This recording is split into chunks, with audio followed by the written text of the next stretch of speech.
few people have asked, well, what happens if the unit does get too hot? And the answer is that it knows what its internal temperature is, and rather than shut down, it will pause and resume when the temperature is lower again.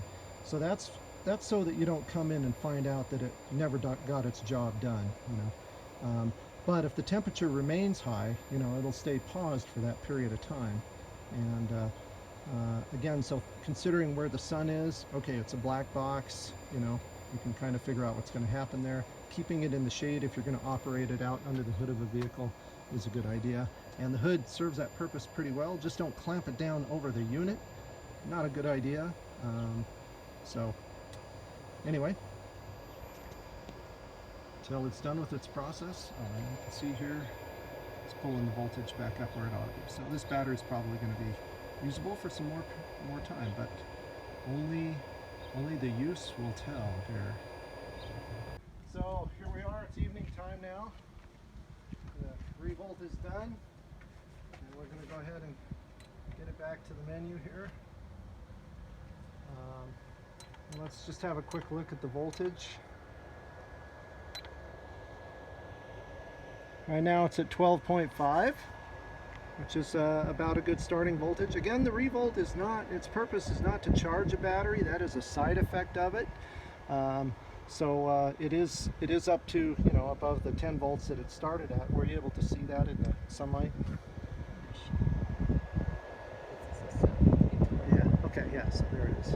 Okay, so anyway, so we're pretty much done with the revolt now. We're going to go ahead and just test the battery and then hook it up and let it go. So turn the revolt off, get it off the car here. And I've got a regular toaster style load tester over here. We'll do a load test on it. This isn't the best time to do the load test because again it hasn't had a full charge, but we want to load it down and make sure it doesn't drop below the minimum that's allowed. Can you see that? All right, it's pulling about 500 cranking amps according to the little green scale there, and it held it for about 15 seconds, so that's good. That's exactly what we need. And we'll go ahead and hook it up to the vehicle now. Go ahead and start this thing up. Again, remember the negative lead goes on last as a matter of safety. You want to shut these down or shove these down on the post as far down as you can. Okay, if they sit up higher because you know they're a cone, so the farther you press them down, the more is going to fill up. Catch any of this here? Hold on. Okay. You want to push it down as far as you can, and we'll go ahead and tighten it. And here's the other trick about tightening these. Don't over tighten them. You want to tighten them enough so that you can't do this. See how I can move this side to side? You want to get it tight enough so that with a fair amount of force, I can't wiggle it side to side like that, and I can't. If you keep going, you start stretching the metal, or you break things, or you know, you ever see those battery clamps that come in and they're squeezed all the way together? They were over tightened. All right, now we can put the negative on, and there might be a little spark here. Yeah, just a tiny one.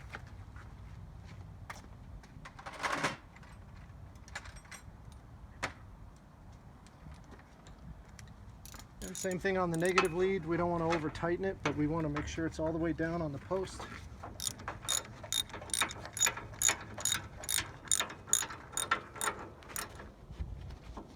Nope, it's still rotating.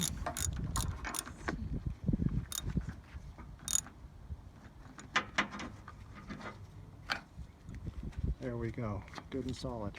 Okay, now something else to remember is that this whole time that the battery lead was off, again, if you're not doing this level of R&R on the battery where you're putting water in and taking both leads off, then normally you're just going to take the negative lead off. The positive is still going to be on. The revolt will be hooked up, do its thing, then you'll take it off and just connect the negative lead back up and you're done. In this case, both leads were off, and in either case the same thing will happen. With both leads off, your computer will reset. And it's not uncommon on older vehicles if the computer resets, for them to have a little trouble idling for the first 10 or 15 minutes, because the computer makes adjustments through the life of the vehicle as parts wear down and everything to control and maintain idle. And a lot of computers, when they get reset, they forget that, and so they have a hard time idling and they have to relearn to do that. So we're going to go ahead and start it up again. I'm not going to be surprised if it fails to idle the first few times. Dome lights on. And here we go.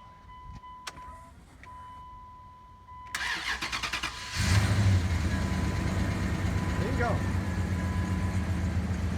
All right, now,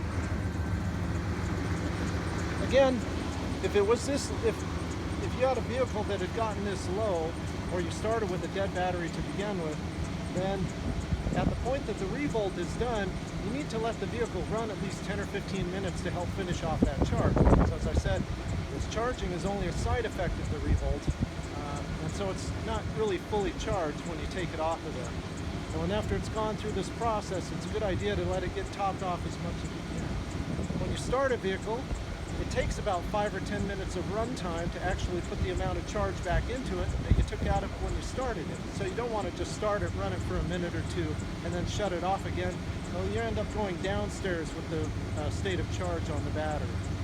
So we're going to let it run for a little while, take it for a spin around the block and up the street, so we get about 10 minutes on it, and then we'll shut it off and let it set for a while.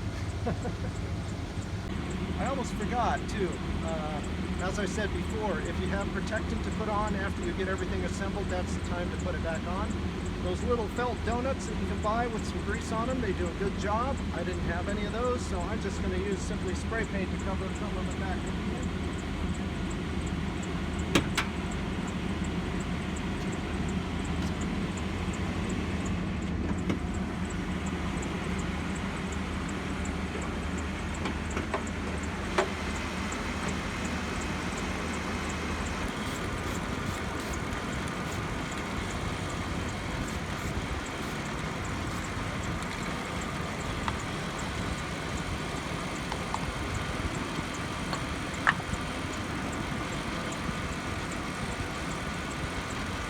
That's that.